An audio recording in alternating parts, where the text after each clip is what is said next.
A nossa entrevista de hoje é com o secretário nacional do futebol e da defesa dos direitos do torcedor, Ronaldo Lima. E o tema da nossa conversa é a medida provisória 984, assinada pelo presidente Jair Bolsonaro, que democratiza a transmissão do futebol no país. Obrigado, Ronaldo, por sua participação e sua atenção com a reportagem do Polêmica Paraíba. A primeira pergunta que eu te faço: qual o objetivo principal dessa medida provisória assinada pelo presidente Jair Bolsonaro e que promete flexibilizar, ou melhor, democratizar a transmissão dos jogos de futebol aqui no país? Tá bom? Então, Felipe, vocês acabou me ajudando na resposta, né? Realmente é democratizar a possibilidade de que todos possam assistir os jogos. Aquele modelo anterior, que foi compartilhado por muitos anos, que mandante-visitante, clube mandante-visitante, é uma coisa que o mundo inteiro praticamente não faz mais. Nós insistimos naquele modelo arcaico, né? Poucos países faziam isso daí. E com essa medida provisória, que quase todo mundo utiliza, né? Nós não vamos intervir no modelo de negociação do clube, né? O clube tem a liberdade de escolher a forma de transmissão. O que é mais importante é que está garantido ao torcedor, que é quem realmente é a pauta do futebol, ele possa ser beneficiado e assistir aos jogos do seu clube, né? Então, com isso, a gente dá liberdade aos clubes e ao livre mercado de poder optar. O clube passa a ter essa possibilidade de ver o seu direito formando uma liga ou alguma coisa que seja nesse sentido, uma associação, enfim. A venda de uma exclusividade para uma emissora, ele pode até fazer, mas ele vai ter opções de escolha, né? Ele vai ver o que mais vale a pena para ele, se é o direito individual, se é o coletivo. Ele vai negociar e pode até chegar à conclusão de que o que ele está tendo, o que ele vinha fazendo, pode ser o melhor. Mas ele vai ter a autoridade para escolher. E, enfim, não vai ficar na mão de um grupo econômico apenas a transmissão de jogos ou não. Acabou aquela janela de interrupção dos jogos, né? Bem ou mal, todos os jogos serão transmitidos agora. Eles vão chegar ao torcedor, à ponta da linha, né? Entendi. Um mês depois dessa lei, qual o balanço, essa medida provisória, qual o balanço que o governo federal faz? Ela está surtindo, ela está provocando aqueles efeitos que foram pensados ao executar o texto dessa medida? Eu creio que muito positivamente, né? Essa questão foi uma questão de urgência versus relevância, né? O presidente ele foi muito bem, ele se sensibilizou, ele é um amante do esporte, ele é um apoiador do esporte, é um decisor, e ele foi bem assessorado. O ministro Onix, o secretário especial Marcelo Magalhães, sensibilizaram, perceberam a importância nesse período de pandemia que a gente está vivendo, período que nós somos confinados a ficar em casa, home office. O torcedor não pode ir ao estádio, tudo fechado. Foi uma sacada, né, que ele comprou essa briga para beneficiar particularmente o torcedor. E nós temos visto, no Rio de Janeiro, por exemplo, a medida provisória, a Justiça deu como ganho. E a gente espera que o Congresso se sensibilize e também coloque em votação essa pauta, porque ela já se auto-aprovou, né? O Brasil inteiro, praticamente, podemos dizer que aprovou. Tem uma visita programada aí para 16 clubes da Série A que vão manifestar solidariedade. Ontem eu recebi a ligação até um vizinho aí do Norte e Nordeste, que eu achei muito legal. Tenho recebido outras informações positivas vindo de clubes da Série B. O CSA, ontem o Hugo me mandou uma mensagem, mandou até um abraço aí para eles, vizinhos, manifestando o desejo que o Norte e o Nordeste também quer cumprimentar o presidente pela relevância do que foi da decisão da CMP, de modo que eu acho que a repercussão é altamente positiva, né? É altamente favorável, e o torcedor que realmente foi o maior beneficiado. E não vai impedir que contratos que tenham sido firmados anteriormente sejam quebrados, muito pelo contrário, né? As entidades que não tinham contrato, elas passam a ter essa possibilidade de negociar segundo os seus interesses. Isso vai beneficiar não só a clubes, como principalmente ao torcedor. Se perguntar qual o torcedor que não gostaria de ver o seu clube do coração atuando, jogando em casa nesse período de pandemia, que está confinado a ficar em casa, enfim, não tem alegria, não tem nada que ele possa chamar atenção. Futebol é uma coisa nacional, né? Todo mundo assiste futebol. Então, eu acho que é um chamamento popular para aprovação. Uma negativa disso, acho que vai de encontro aos interesses da população inteira, que é aquilo que o eleitor espera que aquele que ele elegeu trabalhe em seu benefício, não contra ele, né? Mas a gente tem expectativas de que o Congresso fique sensibilizado e o mais rapidamente possível coloque em pauta essa matéria. Tenho certeza que ela será aprovada. Você citou, inclusive, alguns times aqui do Nordeste, CSP, por exemplo. Alguns especialistas, eu não diria especialistas, mas comentaristas, criticaram a medida provisória no sentido de dizer que ela não beneficiaria os times menores, especialmente os daqui da região Nordeste, que estão compondo aí a Série B e Série C, por exemplo. Como é que o governo encara essas críticas? Você acha realmente que essa medida não vai contribuir com esses times ou, pelo contrário, vai sim ajudar esses times? Pelo contrário, é uma questão apenas de sair da cadeira, sair da zona de conforto e buscar o acordo com os clubes. Ele vai poder ser visto em qualquer jogo que ele tiver, levar para o seu torcedor, com o investidor lá do interior do Nordeste, do Norte, que não vai querer ver a sua placa num jogo na sua cidade, num jogo de um campeonato, com o investidor que não vai querer ajudar ao clube da cidade que promove a cidade. Então, é só uma questão de readaptação. Quando a gente sai da zona de conforto, né, aquele quadradinho que só atende aos interesses de alguns e que está todo mundo acostumado com aquela parênteses, né, aquela esmola, e que não abre as perspectivas de grandes conquistas, de grandes contratos. Isso é uma via de mão dupla. Quem ficar sentado de braços cruzados esperando a esmola, esse poderá ter problemas, mas aquele que se sensibilizar, perceber a possibilidade que ele tem de ganho, ele não vai ter prejuízo jamais. Ele vai levar sempre à casa do seu espectador uma possibilidade de ver o seu time jogar. Ele não pode dar prejuízo com isso. Entendi. E de que forma essa medida provisória vai contribuir também para os torcedores, já que você também discute a questão dos direitos dos torcedores? De que maneira essa medida vai beneficiar os torcedores brasileiros? Diretamente, porque eles vão ter nas suas casas todos os jogos do seu clube. Dependendo do contrato que o seu clube apresente, dependendo do contrato que o seu clube faça, ele vai poder assistir todos os jogos pela TV, o que antes não era permitido. Muitas vezes ele nem assistia um jogo do seu clube. Com essa medida, ele vai poder assistir simplesmente a todos os jogos do seu clube. Isso aí é o maior ganho para o torcedor, fundamentalmente para isso. Entendi. Uma avaliação que eu gostaria de ouvir sua é sobre a final do Campeonato Carioca. Acredito que esse episódio tenha sido o episódio mais emblemático desde a aprovação, a assinatura dessa medida provisória, que foi a final, que foi televisionada pelo SBT, não foi pela TV Globo, que há muito tempo vem transmitindo esses jogos. Qual a avaliação do governo federal sobre aquele episódio? Transmissão pela primeira vez em muitos anos em uma emissora que não foi a TV Globo, foi o SBT. Enfim, o Flamengo já havia também transmitido através da Flá TV, o Fluminense através de sua própria TV no YouTube. Qual a avaliação do governo sobre aquele episódio da final ali do Campeonato Carioca? Então, você fez uma excelente pergunta. Eu diria até que não poderia ser qualquer outra emissora. O mais importante que nós percebemos isso daí é que, olha como deu certo a Flá TV, a Flu TV, o SBT, o que fosse a Band, a própria Globo, mas existe agora a possibilidade de escolha. O clube negociar com aquele que ele quer que transmita o seu jogo. Isso para o mercado é bom, para o torcedor melhor ainda. Ele vai ter a garantia da transmissão e o clube vai negociar com quem ele acha melhor, com quem ele aprover melhores condições para que ele possa fazer essa transmissão.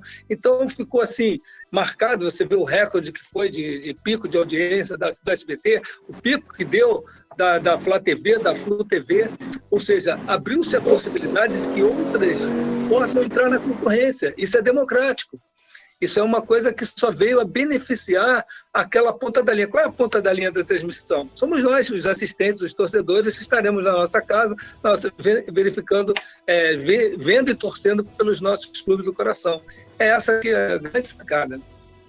O que outras medidas o governo federal está pensando para continuar esse processo de democratização do futebol, para além dessa medida provisória que foi assinada? Há outros projetos em mente? Muito obrigado pela pergunta. Nós temos vários projetos na Secretaria Nacional de Futebol, né? Nós temos projetos de integração, que seja o Integra Brasil, com várias ações que promovem a não violência, contra o racismo, contra a desigualdade, contra a discriminação de sexo, de cor, de idade. Nós temos esse programa Integra Brasil já com parceria com a CBF, com o Ministério da Mulher, da Justiça. Nós temos também o projeto Academia e Futebol, que trata da qualificação dos profissionais, porque nós temos pouca literatura, Felipe, de futebol. Então, o governo federal está possibilitando uma parceria, nós já temos com 22 estados, nós pretendemos chegar em todos do Brasil, com universidades federais. Nós estamos fazendo 10 webinars, você está convidado, inclusive, os nossos assistentes, a participarem toda terça-feira, às 14 horas. Nós abrimos uma webinar que trata sobre políticas públicas do futebol. Nós fizemos a sexta na terça-feira passada. Ela vai ao ar toda terça-feira, de 14 às 17 horas. Então, são trabalhos que visam o desenvolvimento do futebol e a qualificação dos profissionais que trabalham com futebol. E são professores, estudiosos, experimentados em suas cadeiras. Então, convido a quem ainda não assistiu, a partir de terça-feira, 14 horas, assistir a nosso webinar sobre políticas públicas do futebol. Além disso, nós temos uma previsão ao término de várias medidas provisórias que o presidente assinou, ou alguns PLs que nós vamos propor. Nós sabemos que a Lei Pelé, 9.615, ela não atende hoje mais ao futebol como atendia anteriormente. Nem aos outros esportes também. Ela se prestou por um bom tempo, ela teve o seu período de validade, mas tudo evolui. Então, hoje, a Lei Pelé ela está muito defasada em relação à realidade do futebol. E a Secretaria Nacional de Futebol está fazendo um estudo para, ao final de 10 câmaras temáticas, essa medida provisória já vai ser uma da que vai ser incorporada ao novo Estatuto do Futebol. Estatuto do Futebol você nunca ouviu falar. São 27 federações, 27 estatutos. A CBF tem o estatuto dela. 700 clubes, 700 estatutos. Cada um olha para a sua necessidade, o que é natural, o que é normal. Cada um vê o que o melhor lhe aprover. Eu vou ter que pensar no meu clube, eu vou ter que pensar na minha federação. Eu tenho que pensar que sou a CBF. Então, o Estatuto do Futebol ele vai pensar no futebol. O que é relevante para o futebol brasileiro? Então, é esse estudo que o governo está procurando fazer.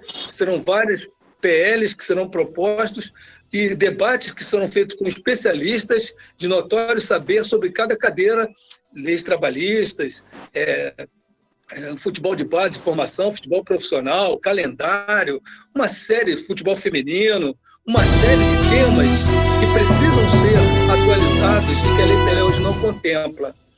Calendário, uma série de coisas que precisamos conversar junto com a CBF, junto com segmentos da sociedade, a parte de gestão. Será que simplesmente transformar o clube em empresa resolve o problema? Bem, clube empresa, a própria Constituição já permite, não se torna empresa quem não quiser.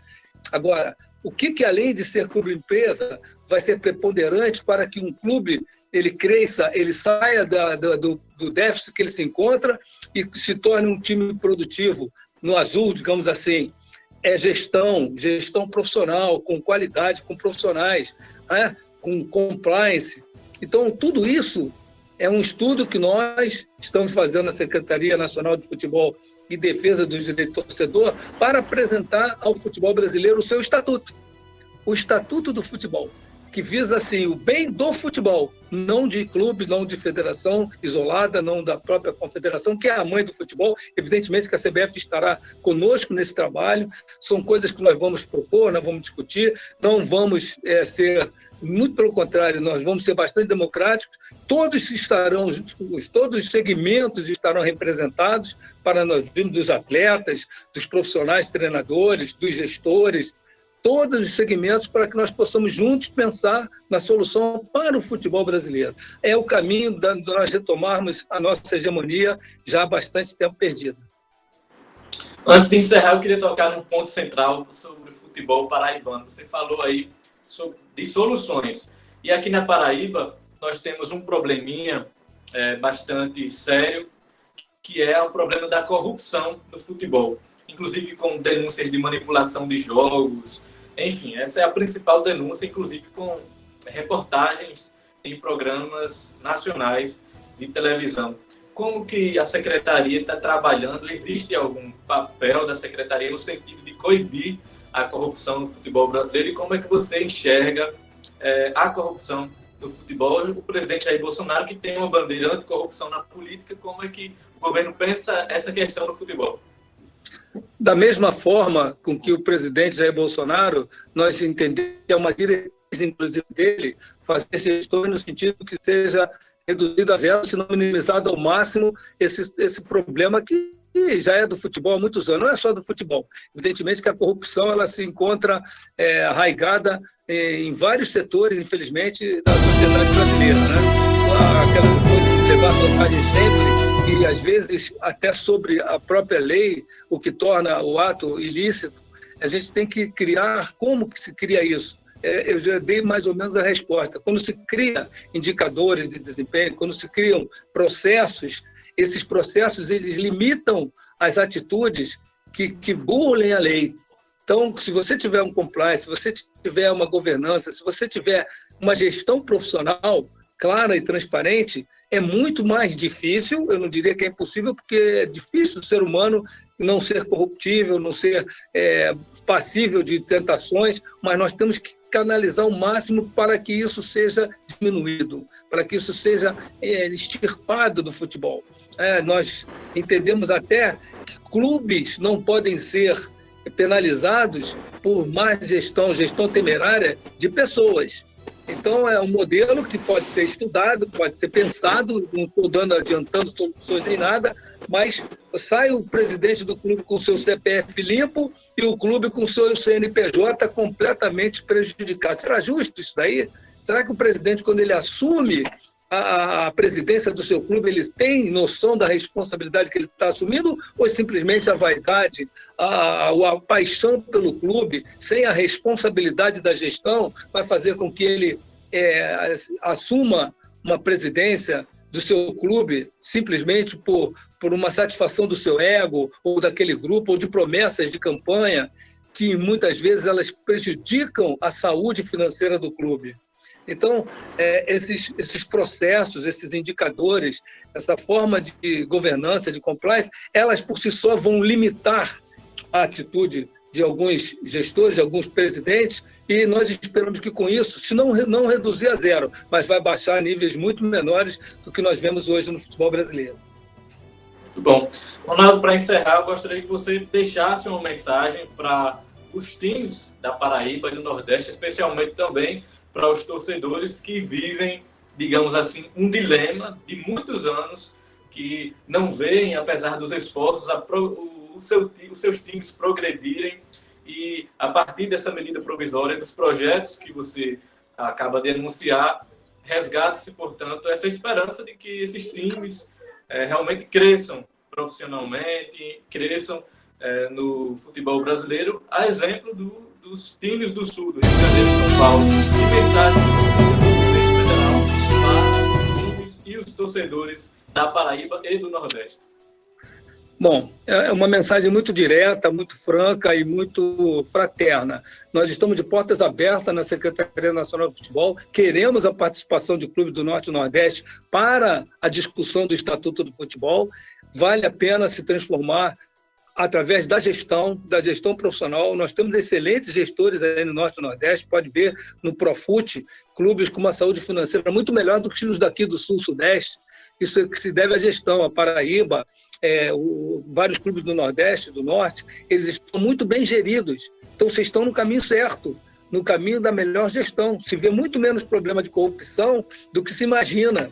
É porque a proporção das grandes cidades é maior, mas eu acredito que uma gestão bem feita tem sido feita, sim, por clubes do Norte e Nordeste. E nós precisamos que somem esforços conosco. Eu os convido, clubes do Norte e Nordeste, a virem a Brasília. Eu terei o máximo prazer de recebê-los na Secretaria Nacional de Futebol e Defesa do Direito do Torcedor. Tenho certeza que o meu secretário especial, Marcelo Magalhães, os receberá com muita fidalguia, com uma alegria muito grande, porque vocês estarão contribuindo conosco para a melhoria do futebol brasileiro. Então, eu conto com os clubes do Norte e Nordeste para nós discutirmos gestão e os concito a continuar no caminho do estudo, da profissionalização da gestão, que é esse o único caminho para a salvação do futebol brasileiro. Ronaldo, agradeço pela sua atenção, pela sua participação aqui com a nossa reportagem. Espero contar também com a sua participação em outras oportunidades. Sou eu quem agradece, Felipe, pela oportunidade. Um grande abraço ao povo paraibano. Esse futebol bonito que já revelou tantos craques para o futebol brasileiro e continuará revelando. Eu tenho certeza que não vai se furtar também de participar conosco desse estudo, que nós vamos trabalhar juntos em prol da realização do Estatuto do Futebol. Muito obrigado, Felipe. Muito obrigado aos ouvintes.